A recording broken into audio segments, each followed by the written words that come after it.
지난달에는 조금 개인적인 사정 때문에 참석을 못했는데요. 좀 아쉽게도 된 게 지난주에 이제 선도벤처가 마감이 됐는데 조금 코멘트 변동된 것들이 좀 있어서 좀 전달을 했었으면 좋을 뻔했는데 그걸 못하고 그냥 오늘 좀 해야 될 것 같고요.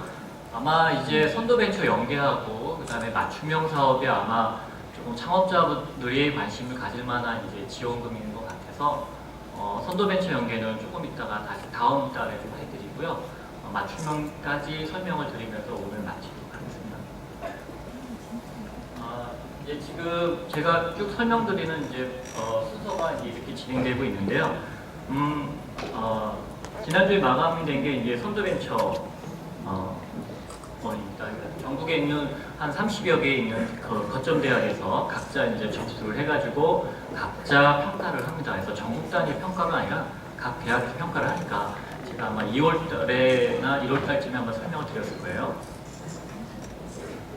그리고 이 창업 사업하고요, 여기 R&D 사업이 있습니다. 기술개발 사업은 동시에 진행이 가능해요. 그래서 한 창업자가 올 초에 저를 찾아왔을 때 창업 프로그램 하나 하고요.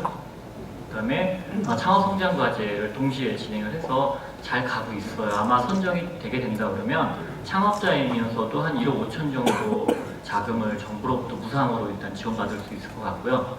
뭐 투자나 이런 융자 같은 경우는 회사의 사정에 맞춰서 진행하면 될 것 같아서 확실하게 말씀드리고 싶은 건 창업 사업하고 정부의 R&D 기술 개발 사업은 동시에 진행이 가능하다는 걸 알고 계시면 좋을 것 같습니다.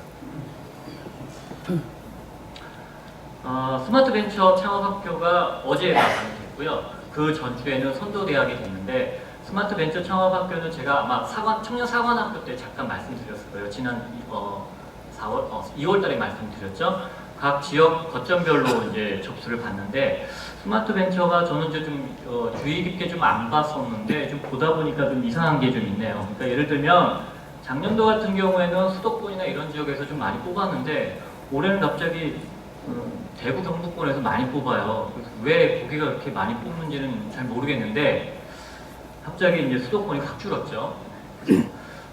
제가 말씀드렸던 대로 애초 2013년도 기준으로 제가 설명드렸을 때도 그랬지만 경쟁률이 대구 경북 이쪽 지역에서는 2대1 정도 수준의 평균 지원금이 6천만 원 정도였다고 말씀드렸었죠.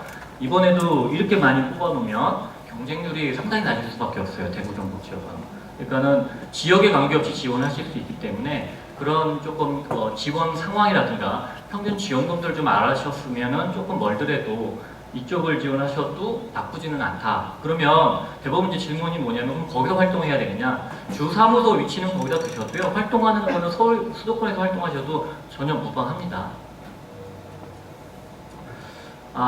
올해 이제 사업계획서가 갑자기 많이 바뀌었어요. 그 창업 사관학교에서 사업계획서는 그동안에 관행적으로 양으로 승부하는 사업계획이었습니다. 그러니까 뭐 5장을 쓸 건지 20장을 쓸 건지 50장을 쓸 건지 창업자가 그냥 선택을 해서 작성을 했는데요.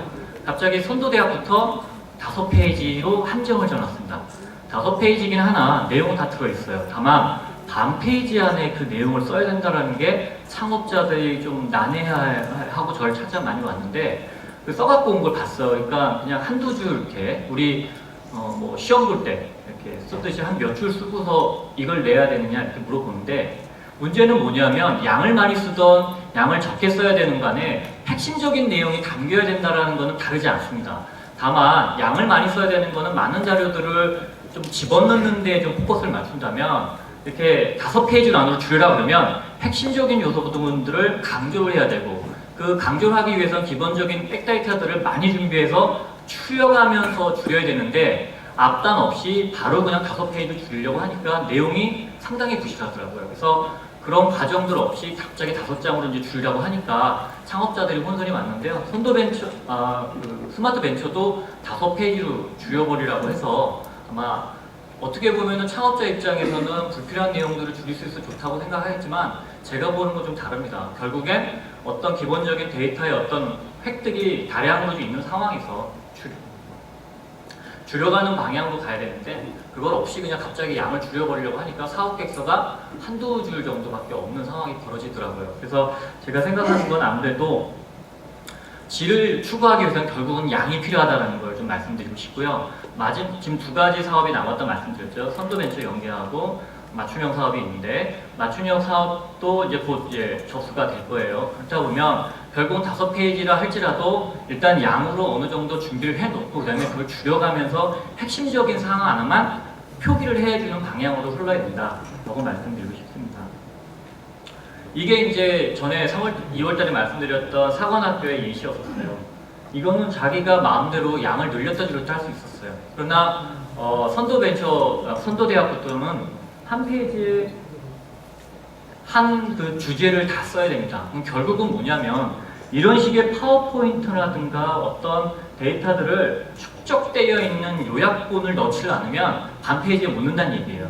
결국은 프레젠테이션까지 갈 수 있을 만큼의 데이터들을 요약을 해서 준비를 해놓으셔서 사업계획서로 들어가야 된다는 얘기입니다. 자, 이제 맞춤형이 나올 텐데요. 맞춤형이 좀 달라진 게 뭐냐면 한 번에 대전에서 모여서 전국 단위 경쟁을 했었습니다. 그래서 1등부터 1000명 딱 줬었는데 올해부터는 선도대학처럼 관리기관들을 뽑아가지고요. 그 관리기관에서 알아서 뽑으라고 또 할 겁니다. 즉 선도대학하고 똑같이 프로그램이 진행되니까 이 주관기관이 어디가 결정이 될 거냐에 따라서 주관기관에서 선호하는 창업자들이 있을 거예요. 창업팀이.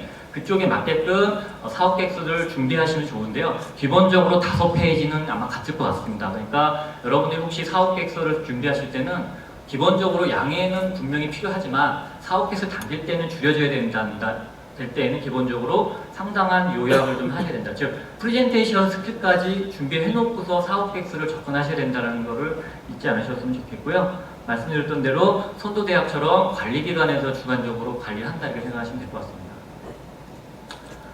그리고 제 맨 앞에 이메일 주소가 있으니까요. 창업에 관련된 거 궁금하신 지원 사업도 이런 게 있으시면 연락을 주시면 제가 잘 대응하도록 하겠습니다. 감사합니다.